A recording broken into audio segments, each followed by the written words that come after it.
तो हम भी ओपी नैयर साहब हैं, ये कोई अदालत नहीं कर सकती। ये प्रेम नगर की कहानी हमें बताइए। लिकर किंग है, एक फिल्म आई थी डर्टी पिक्चर कि भजन सेठ जी पे भी पीएचडी डॉक्टरेट करना चाहिए। सब मेरे बारे में यही सोचते हैं, तेरा मंडोरा तुम नकल कर रहे हो तो अकल नहीं लगा रहे कि शॉर्टकट नहीं अपनाना चाहिए। तो प्रेम नगर पिक्चर का एक गाना जरूर चलवाती, बीच में ही भगा दे, भग जा दारू पकड़ने। तब गुना शराब की दुकान की बिक्री 300 रुपये थी, क्योंकि राजनीति में दुश्मनी हो जाती है। अभी क्या मंजिल आई है, आंख बंद करके मेरे निर्णय पे अमल कर। बिल्कुल। और कैंट की 50-60 रुपये थी। दोस्तों, ये लाइन जिस शख्स ने भी लिखी है उसे पता होगा कि आज हम जिस हस्ती से मिलने जा रहे हैं, ये लाइनें उन पर पूर्णतः सटीक बैठती हैं। और वो लाइनें हैं, वही हकदार हैं किनारों के जो बदल दें बहाव धारों के। जिस हस्ती से हम आपको मिलवाने जा रहे हैं वो किसी भी तरह की परिचय के मोहताज नहीं है। और निष्पक्ष भाव से अगर हम बात करें तो गुना, अशोकनगर और हमारे सीमावर्ती जितने भी ज़िले हैं उनका सबसे लोकप्रिय नाम है। समाज सेवा मानो इनकी रग रग में बसी हुई है। जब जब शहर पर कोई संकट आया है, इन्होंने मुक्त हाथ से और मुक्त मन से उस संकट को निवारने में खुद को झोंक दिया है। विश्वव्यापी कोरोना संकट हो, जहां पूरी दुनिया के साथ साथ भारत के कई इलाके भूख से दो चार हो रहे थे, मगर उस समय गुना के लोग निश्चिंत भाव से बैठे हुए थे, क्योंकि उनको पता था कि उनके पास भजन सेठ है। तो मेरा नाम नंदू है और मैं आपके सामने उपस्थित हूँ अपने दोस्त पदम के साथ, और आप देखना प्रारंभ कर चुके हैं हमारा कार्यक्रम दो टूक विद नंदू। और आज के हमारे मेहमान हैं आदरणीय श्री प्रेम नारायण राठौर जी। इनके साथ के लोग इन्हें यही नाम से पुकारते हैं, और जो बराबरी के लोग हैं, हम उम्र लोग हैं, वो भजन सेठ जी के नाम से जानते हैं। और इनसे छोटे लोग और सारा शहर इन्हें सेठ जी के नाम से जानता है। सेठ जी, आपका बहुत बहुत स्वागत है हमारे कार्यक्रम में। धन्यवाद।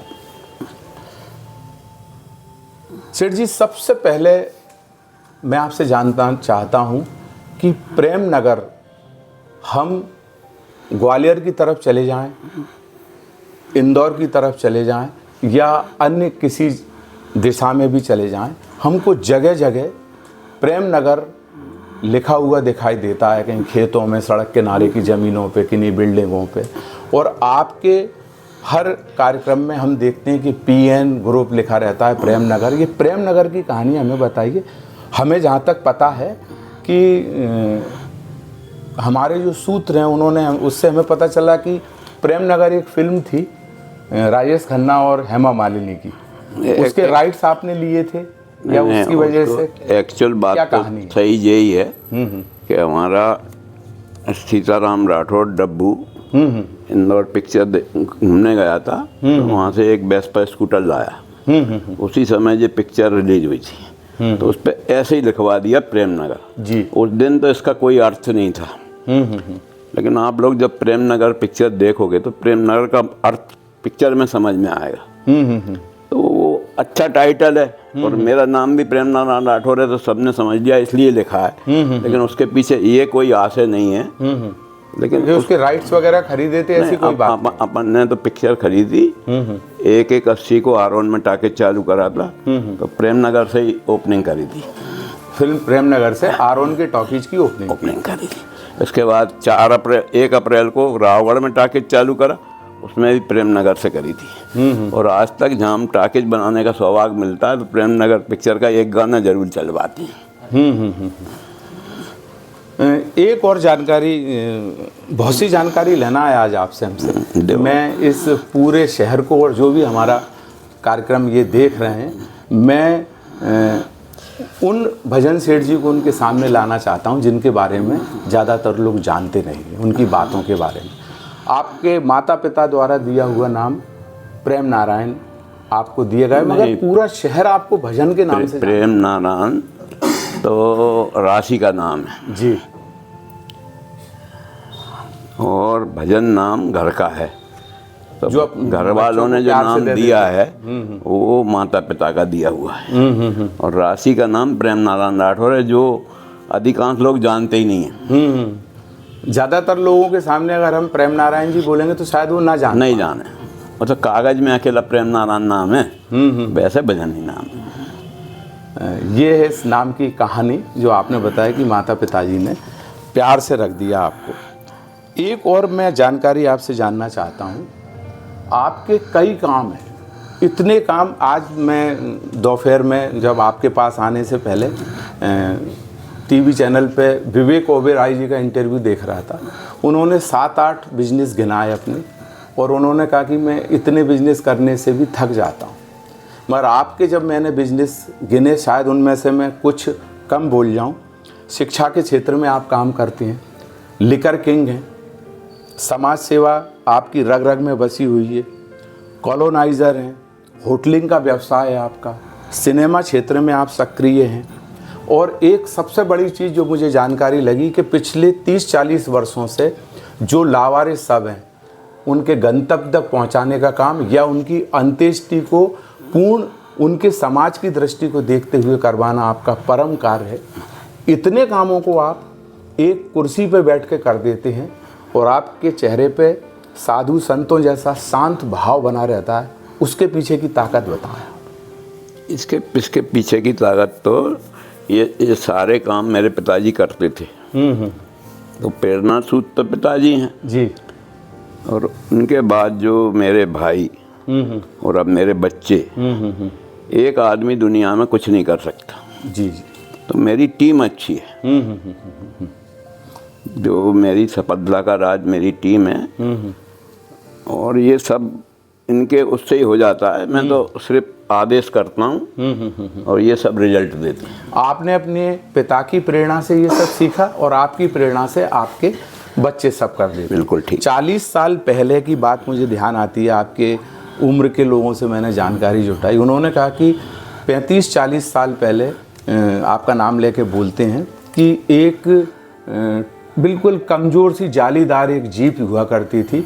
वो सिर्फ इस काम के लिए रखी रहती थी कि लोगों के शव उनके गांव तक, जहां तक वो ले जाना चाहे वहां पहुंचाएं, निःशुल्क, पूरा खर्चा आप उठाते। और कई बार लोगों ने कहा कि सेठ जी स्वयं छोड़ने तक चले जाते थे इमरजेंसी में, अगर ऐसी स्थिति वो भी करा है, और ये अभी भी चल रहा है। इससे इस सबसे मन को शांति मिलती है। और मेरा तो पूरी दुनिया को संदेश है कि अपनी आय का 10% पैसा इसमें खर्च करें तो उन्हें भी शांति मिलेगी। तो कि जो बंदी मुट्ठी में ताकत है वो खुले हाथ में नहीं है। तो अब क्या, संयुक्त परिवार बचे नहीं है। संयुक्त परिवार बहुत बड़ी ताकत है अपने आप में। नई पीढ़ी को संयुक्त रहना चाहिए, और जीवन में शॉर्टकट कभी नहीं अपनाना चाहिए। ये मैं पूछने वाला था आपसे कि एक, चूंकि आप सिनेमा से और संगीत से बहुत जुड़े हुए हैं, आपको बहुत प्यार है इन दोनों चीज़ों से। एक फिल्म आई थी डर्टी पिक्चर, उसमें एक डायलॉग था कि किसी भी फिल्म को चलाने के लिए 3 चीज़ों की ज़रूरत होती है, एंटरटेनमेंट, एंटरटेनमेंट, एंटरटेनमेंट। तो आपका भी यही वाक्य है, सफलता पाने के लिए मेहनत, मेहनत और सिर्फ मेहनत। मेहनत यही है, शॉर्टकट नहीं, बिल्कुल नहीं। आप हमेशा बोलते रहते हैं जगह जगह, जब भी आपको लोग सुनते हैं कि सफलता में शॉर्टकट नहीं होना चाहिए, होता ही नहीं है। शॉर्टकट नहीं होना चाहिए, एक ईमानदारी बहुत ज़रूरी है बिजनेस में। तो कुछ उसके उदाहरण बताइए कि आपने एक नन्हे भजन से भजन सेठ तक का सफ़र कैसे तय किया? अखाई से आपका जीवन चालू हुआ? अखाई से तो मेरे पिताजी का जीवन। जी प्लीज़ हमें बताइए। नहीं, अखाई से तो मेरे पिताजी 1935 में गुनाह गए थे। जी, ये अधूरी हमारी जानकारी को दुरुस्त करें। 1935 में गुनाह गए थे जी। और हमारे समाज के शराब ठेकेदार थे पहले चंपालाल जी राठौर। उनमें भी ये विशेषता थी कि वो समाज के बच्चों को पढ़ा के और उन्नति की ओर ले जाते थे। जी जी।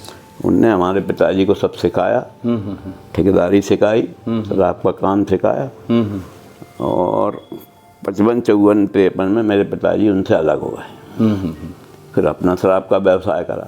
तो जब आपने अपने पिता के साथ व्यवसाय में सहयोग देना किस उम्र में चालू कर दिया था? 8 साल। 8 साल की उम्र। क्या करते थे 8 साल की उम्र में? मेरे पिताजी मुझे छोड़ के दुकान पे चले जाते थे दारू पकड़ने। अच्छा अच्छा। तो ये बिजनेस तब गुना शराब की दुकान की बिक्री 300 रुपये थी। 300 रुपये थी और कैंट की 50-60 रुपये थी।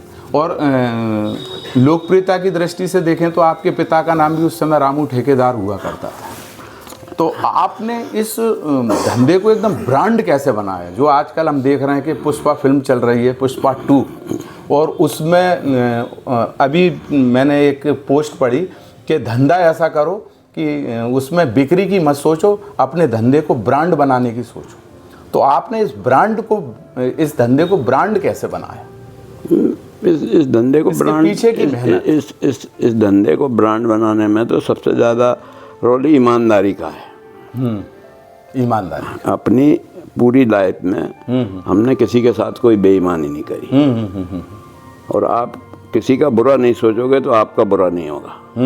आजकल की दुनिया में क्या है कि दूसरों से लोग जलते ज़्यादा हैं, अपने काम में कम मेहनत देते हैं। उनकी आधी एलर्जी तो जलने में ख़त्म हो जाती है। जो कुछ अच्छा बुरा करने वाला ईश्वर है।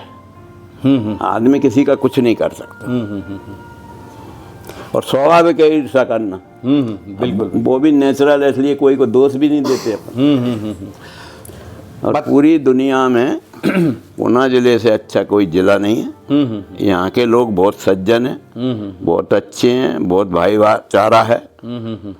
और जहाँ बाहर के आदमी ज़्यादा सक्सेस होते हैं।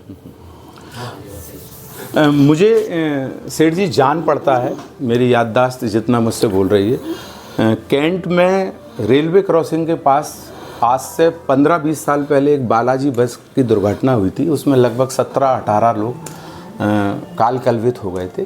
और मैंने सुना है, सच है झूठ है मुझे पता नहीं, कि हॉस्पिटल में जितने लोग घायल थे उनको इंदौर या ग्वालियर ले जाने की व्यवस्था थी। सब अपन ने करा।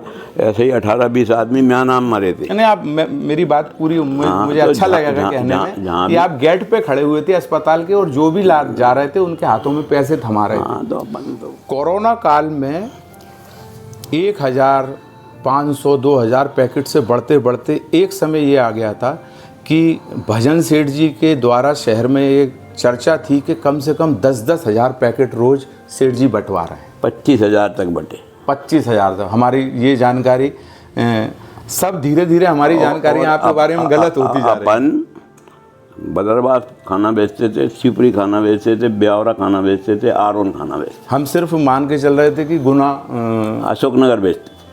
तो फिर गुना भी, अशोकनगर भी निश्चिंत था कि उनके पास भजन सेठ जी हैं। तो ये सब आप स्वप्रेरणा से कि नहीं, ये जो शासन ने भी रिक्वेस्ट की आपसे? नहीं, कोई ने नहीं करी। अपन से कोई ने नहीं करी। कहीं भी तो वो बाद में देख लिया कोई कर रहा है तो फिर कह ही देते नहीं सर। लेकिन पहले दिन अपने ही दिमाग में आई कि ऐसे में अपन को करना चाहिए। और वो लगभग जितने दिन रहा ना, हमारा गार्डन है प्रेम ग्रीन, उसमें रात को 3 बजे से खाना बनाना शुरू कर देते थे। तब वो 8 बजे जा पाते थे। और फिर 2 बजे से शुरू कर देते थे, फिर संध्या तक जा पाते थे। 50-60 आदमी पैकिंग भी लगे रहते। एक और सबसे बड़ा कार्य जो हम महसूस करते हैं, एक बाप जब उसकी बेटी 15-16 साल की होती है तो उसके जहन में सिर्फ एक बात आती है कि इसका सकुशल विवाह कैसे संपन्न। और इन हालातों में आप लगभग 4-4.5 हज़ार बच्चियों का जीवन संवार चुके हैं। सामूहिक विवाह सम्मेलन जो आपकी पैतृक गांव है अखाई, वहाँ की जो आपने धर्मशाला निर्मित की है, उसमें आप प्रति वर्ष एक सामूहिक विवाह सम्मेलन करती हैं।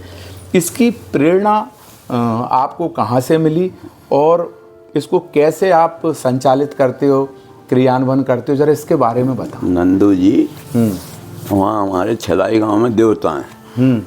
तो पूरे परिवार के दिमाग में हमारे जो परिवार के और भाई बहन हैं, जी जी, क्या है कि अपन एक भागवत देवताओं पे कराएं। कितने साल पहले की बात? 2000 में। 2000 में या 99 में। हाँ हाँ हाँ। तो 2 साल कथा को हो गए थे। करते करते तो हमने कही क्या भंडारा करना पड़ती है आखिरी में। पंडित जी रहते ही हैं। भंडारा के दिन अपन शादी क्यों नहीं कर लगे। भीतर रही प्रेरणा हुई। तो पहले मैं 50-60 ही। आप ही के मन में आई ये बात और आपने अपने भाइयों से और लोगों से? नहीं, ये किसी से कहने की जरूरत नहीं है। मेरे परिवार में तो आंख बंद करके मेरे निर्णय पे अमल कर। बिल्कुल बिल्कुल।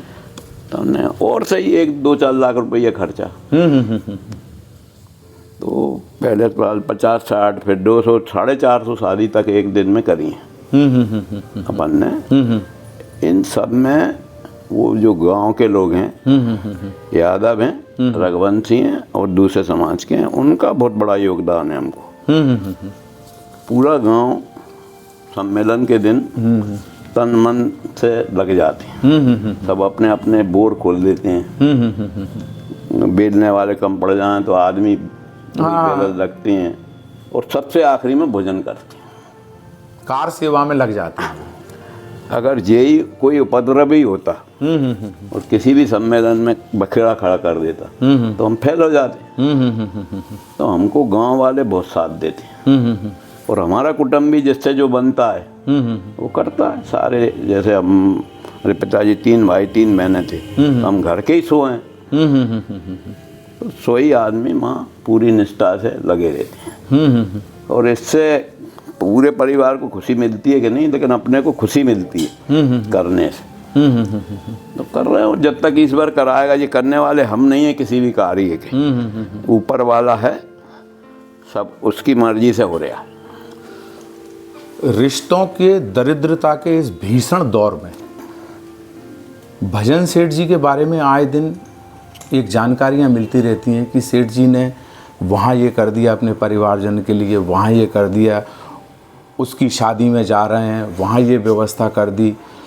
आए दिन ये खबर लगती है कि इस दिवाली को सेठ जी ने अपने परिवारजनों के लिए ये गिफ्ट दी। ये हो सकता है सूचना हमें गलत मिल रही हो, मगर इसके बारे में बताएं कि परिवार इतना महत्वपूर्ण है।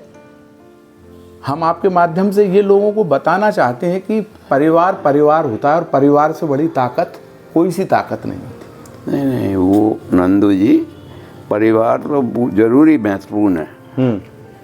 तो इससे भी खुशी मिलती है। इस सबसे भी मुझे तो व्यक्तिगत खुशी मिलती है। जो भी मैं करता हूँ, दिवाली पर कर दिया, अभी कर दिया, कभी भी कर दिया, और मैं किसी की बुराई नहीं देखता। मेरे लिए पूरे समान है। जितना परिवार है 100-200 आदमी का, और सब अपना अपना कर रहे हैं, खा रहे हैं, लेकिन सब अच्छे हैं सब, और जितना हो सकता है उनका सहयोग कर दिया जाता है आपकी तरफ से। अरे अपना क्या जा रहा है, सब ऊपर वाला दे रहा है तो कर रहे हैं। बिल्कुल सही। मगर लगभग फिर हो सकता है हमारी जानकारी, आज हमारी पूरी जानकारी गलत साबित हो रही है सेठ जी के बारे में। सेठ जी हमारी नज़र में जितने थे उससे कई गुना बेहतर और कई गुना ज़्यादा काम कर रहे हैं। 4,500-5 हज़ार लोगों का एम्पायर बताते हैं। सेठ जी के पूरे साम्राज्य में 3-3.5-4 हज़ार लोग काम करते हैं। मगर जब भी हम लक्ष्मीगंज से गुजरते हैं या कोई भी गुजरता है, आप अपनी कोने वाली रिवॉल्विंग चेयर पे बैठे टीवी देखते रहते हैं, तो ये सब पूरा तामझाम आप नियंत्रित कैसे करते हैं? नंदू जी, इसके लिए डिसिप्लिन होना बहुत ज़रूरी है और समय का एक एक सेकंड। सुनते हैं कि आपके परिवार के लोग भी, आप 7 बजे आते हो और लगभग 7:30 बजे सब लोग यहाँ आ जाते हैं। तो वो देखिए, अगर नौकर आपका काम नहीं कर रहा और वो काम आप कर लगोगे, नौकर शर्मिंदा होकर खुद कर लगेगा। तो यही प्रेरणा इस पर लागू होती है कि मैं 7 बजे आऊँगा तो शर्मा शर्मी सब लोग जल्दी से जल्दी आने की कोशिश करेंगे। और अब जो हम बरसों से कर रहे हैं, तो धीरे धीरे सबकी आदत हो गई। और यहाँ तक मेरे मित्र हैं, हमने 5 बजे जाने कहीं बोल दी तो वो सोच लेते हैं 5:05 पे निकल जाएंगे। हाँ, ये आपकी टाइम की प्रतिबद्धता के बारे में सब जानते हैं। सब अपने अपने समय पे आ जाते हैं। अच्छा, टाइम के प्रति इतना पंक्चुअल होने के आप लाभ बताइए कि क्या जीवन में आपको मिला? नंदू जी, आप ये बात समझिए कि आप अपने जीवन का प्रत्येक दिन का चार्ट बना लो अपने दिमाग में कि कल ये करना है। आप समय पे करोगे तो आपको बरकत मिलेगी और समय पे नहीं करोगे तो आपको बरकत नहीं मिलेगी। आप तो परहेजी खाना खाते हैं, मैंने कई बार आपके भोजन के बारे में सुना कि मूंग की दाल आपको बहुत पसंद है, मगर आप खिलाने पिलाने के बहुत शौकीन हैं। तो इसमें भी खुशी मिलती। एक और बात की, इस शहर में कई बार, चूँकि मैं आपसे दूसरी दृष्टि से भी जुड़ा हुआ हूँ पारिवारिक रूप से, कई बार मैं देखता हूँ कि 2 लड़के 4 लड़के मोटरसाइकिलों पे झूले लिए घूमते रहते हैं और पता करने पे पता चला कि सेठ जी की तरफ से सेठ जी अपने प्रियजन या अपने करीबी लोगों के यहाँ कभी सब्जियां पहुंचा दी, कभी टमाटर पहुंचा दिए, कभी कुछ, कभी खीर बनी तो वो पहुंचा दिए। ये भी 25 साल से। इसके पीछे की सोच बताओ आपकी, क्या अच्छा लगता है आपके मन को? अच्छे के साथ साथ ये सोच है कि इसमें मैं और मेरे आदमी 1-1.5 घंटे को व्यस्त हो जाते हैं, मात्र व्यस्त रहने के लिए, फालतू काम नहीं करते। हाँ, सिर्फ इसके पीछे और मन को शांति मिलती। मेरा मन होता है कई बार कि अगर मैं कभी निर्णायक स्थिति में आया या कुछ बना तो मैं आप पे निश्चित रूप से पीएचडी करवाऊंगा लोगों को, कि भजन सेठ जी पे भी पीएचडी डॉक्टरेट करना चाहिए उनकी पूरी जीवन शैली पर। नहीं, वो तो ईश्वर की मर्जी होएगी। तो आप भी तरक्की करोगे और मैं भी करूँगा, लेकिन आदमी की अच्छाई हमेशा जिंदा रहती है। तो आप भी कोशिश करो, आप भी कोशिश करो कि पीछे आपको याद करें लोग। बहुत अच्छी बात है। पदम अब ब्रेक कर दो। एक बड़ा यक्ष प्रश्न मेरे मन में हमेशा आता है, पूछो, कि सेठ जी इतनी दुनिया भर के काम करते हैं और गुना के जितने भी लोकल पॉलिटिशियन हैं वो सब गुना में या आसपास के 2-3 जिलों में कोई सा चुनाव ऐसा नहीं होता राजनीतिक, चाहे वो जिला पंचायत का हो, नगर पालिका का हो, विधानसभा का हो या लोकसभा का हो, उसमें सेठ जी का नाम आए दिन प्रकाश में ना आता। जब राजनीतिक क्षेत्रों में इतना ज़ोर शोर से आपका नाम लिया जाता है पॉलिटिशियनों द्वारा, तो आपके मन में नहीं आता कि इस एक क्षेत्र में और मैं जाऊं?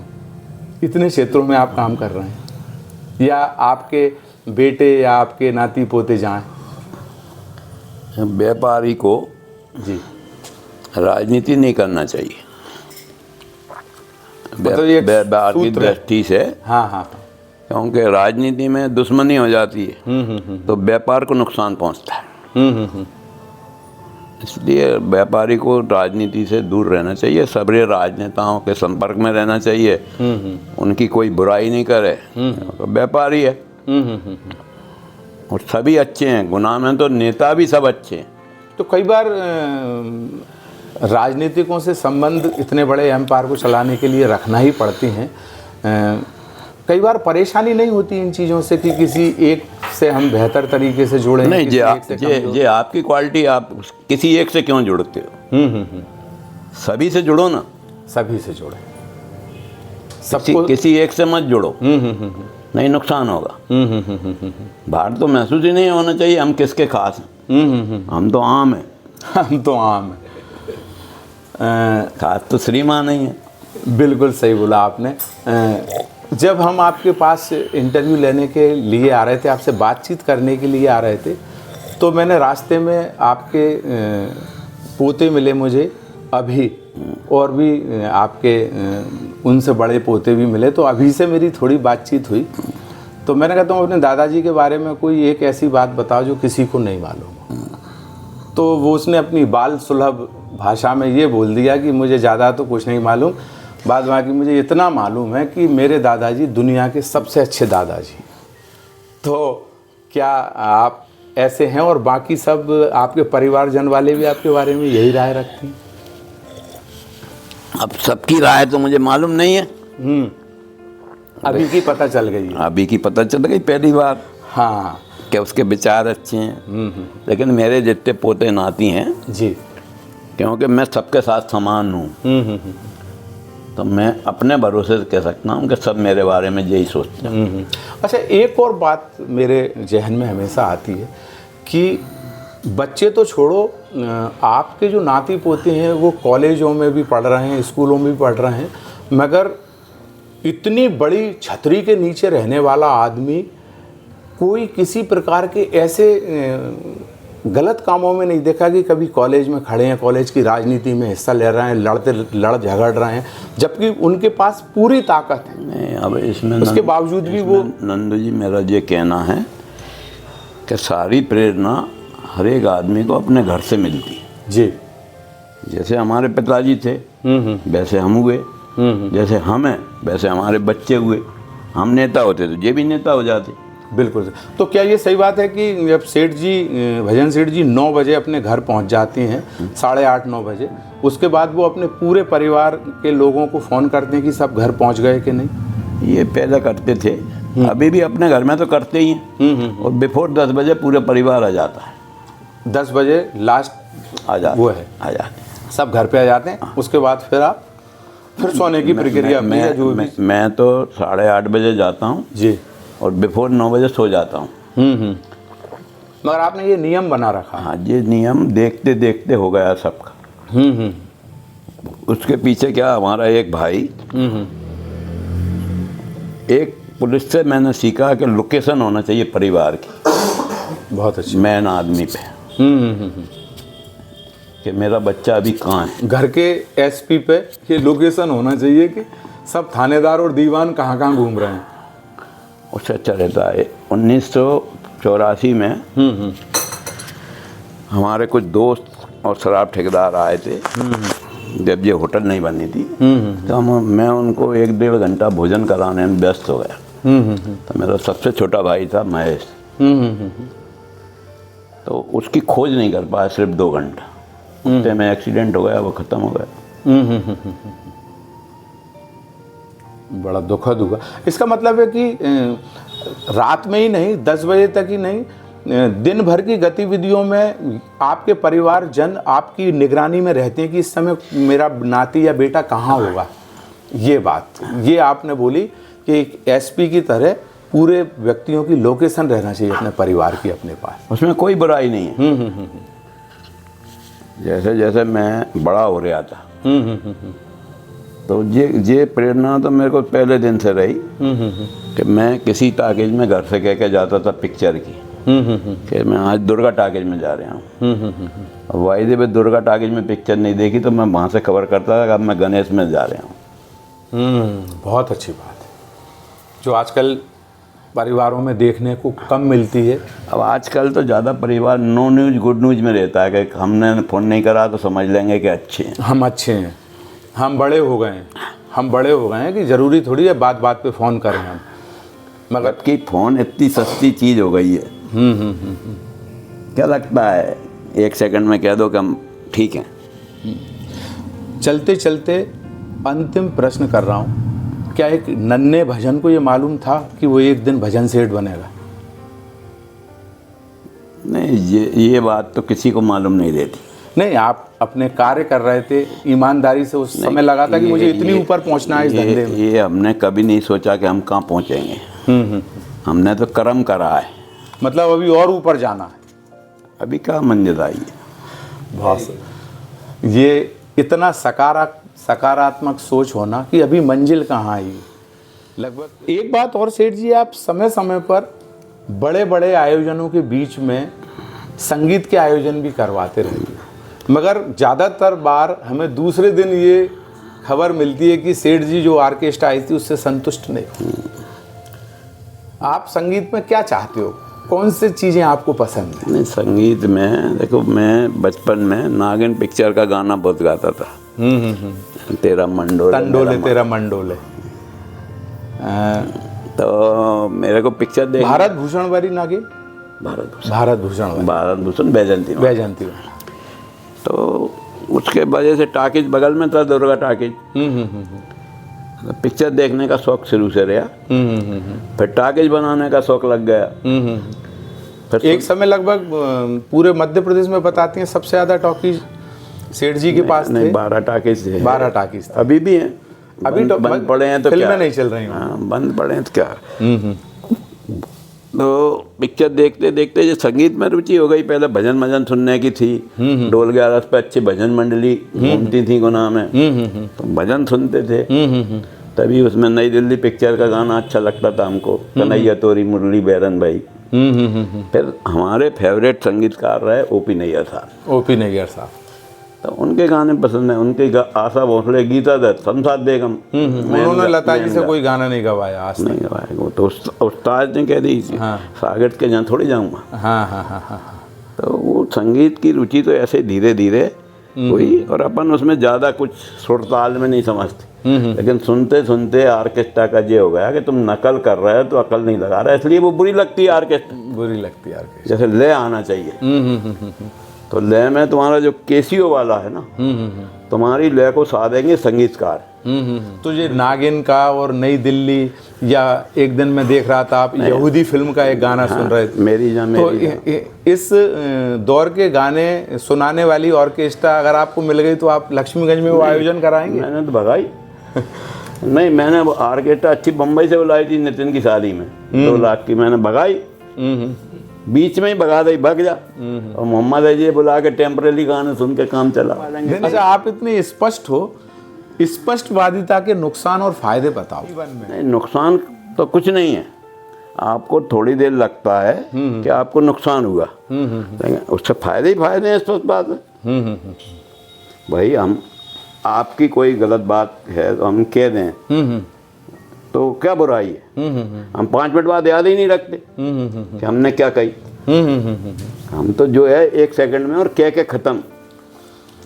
एक और बेहतर जानकारी मुझे मिली कि शहर में ज़्यादातर छोटे मोटे कोई विवाद होते हैं, खासकर ज़मीनी पारिवारिक हिस्से, इन चीज़ों के, तो लोग भारत में अदालतें तो लास्ट निर्णय, अंतिम निर्णय करती ही हैं ईमानदारी से, मगर लोग कहते हैं कि सेठ जी के पास चलो। तो आए दिन यहाँ पर आज भी मैंने देखा कि आपके कोई परिवार का समझौता करा रहे थे, उसमें हम 15 मिनट लेट। वो तो करा था मैंने। तो इसके पीछे की क्या कहानी है कि आप? नहीं, ये शहरवासियों का और जो लोग मेरे पे विश्वास करते हैं उनका विश्वास है, और मैं उसमें पूरी निष्ठा और ईमानदारी से दोनों पक्षों की बात सुन के किसी एक पक्ष पे दबाव नहीं डालता। दोनों पक्ष संतुष्ट हो जाए उस हिसाब का निर्णय होता है। तमाम सारे हिंदू मंदिरों के जीर्णोद्धार का कार्य भी आप करते रहते हैं, और एक और अच्छा काम जो अंतिम संस्कार वाली जगह होती है, शमशान गृह, उनका भी जीर्णोद्धार का आप काम करते हैं। प्रमाण के तौर पर गादेर की गुफा है, बोरखेड़ा वाले हनुमान जी हैं, और भी जगह जगह आप धार्मिक जन सहयोग करते रहते हो। इसके पीछे की आपकी मंशा? नहीं, गादेर की तो ऐसा है कि बचपन में हम गादेर जाते थे और हमारे 12 दोस्त थे। तो गोट करते थे हर शनिवार या मंगलवार को। गोट का मतलब पिकनिक? पिकनिक, ठीक। तो हर इतवार या ये शनिवार मंगलवार को एक जना गोट देता था, 12 हो जाए फिर दोबारा उसका नंबर। गादेर तो हम सूखा पड़ा था, तो सवरे शंकर जियों पे हमने सोची गुनाह के जितने हैं अभिषेक करेंगे। अभिषेक करें। तो आखिरी में गादेर गए, तो स्कूल लाइफ में हम गादेर जाते थे पहले। तो वहाँ पानी वानी बहुत था। तो शंकर जी ने अपन को प्रेरणा दी कि जहाँ कुछ करो। तो उसी दिन से हम गादेर से जुड़ गए। गादेर से जुड़े थे, और गादेर के शंकर जी प्राचीन हैं, और उससे भाव गए तो मंदिर बनने लगा, बाउंड्री बन गई। सूर्य प्रकाश जी जब अध्यक्ष थे, उनने बहुत टैंकरों से कुआं पानी भरवाया, बोर कराया, पानी निकल आया। तो वो शंकर जी की मेहरबानी है, और शंकर जी बुलाते गए तो आज वहाँ सारे भगवान हैं। गुनाह के, जैसे हमने बातचीत की कि गुनाह के तमाम तरह की पार्टियों के नेता आपके पास हमेशा बने रहते हैं, आते रहते हैं। गुनाह के नेताओं को कोई सलाह आपकी तरफ से कि वो गुनाह को कैसा बनाए? नेता तो खुद सबको सलाह देते हैं, नेता उसकी सलाह नहीं दे सकता। नेता हमारे गुनाह के सब अच्छे हैं। चलते चलते इस शहर की जनता को कोई संदेश? सारे शहर की जनता को एक ही संदेश है कि शॉर्टकट नहीं अपनाना चाहिए, एक संसार में मकड़ी की तरह लक्ष्य रखना चाहिए कि मैं घर बना के ही रहूंगी। मकड़ी 1 लाख बार गिरती है और घोंसला बना के ही रहती है, बना के रहती है। एक सारे देश को, बच्चों को, गुनावासियों को लक्ष्य अर्जुन की तरह करना चाहिए, तब सफलता मिलेगी। तो दोस्तों, ये थे गुना ही नहीं आसपास के कई जिलों की शान आदरणीय श्री भजन सेठ जी। निश्चित रूप से इनसे जो बातें हुई वो शहर को प्रेरणा देंगी और उन्हें ये बताएंगी कि लक्ष्य कैसे भेदा जाता है। सेठ जी, आपने हमसे बातचीत करी, आपका बहुत बहुत धन्यवाद। नमस्कार। आप लोग भी जो आपके लक्ष्य हैं उनको मकड़ी की तरह, अर्जुन की तरह करोगे तो जो तुम चाहते हो वो ऊपर वाला है, भगवान बहुत दयालु है, वो जरूर कामयाबी देगा। इन्हीं शुभकामनाओं के साथ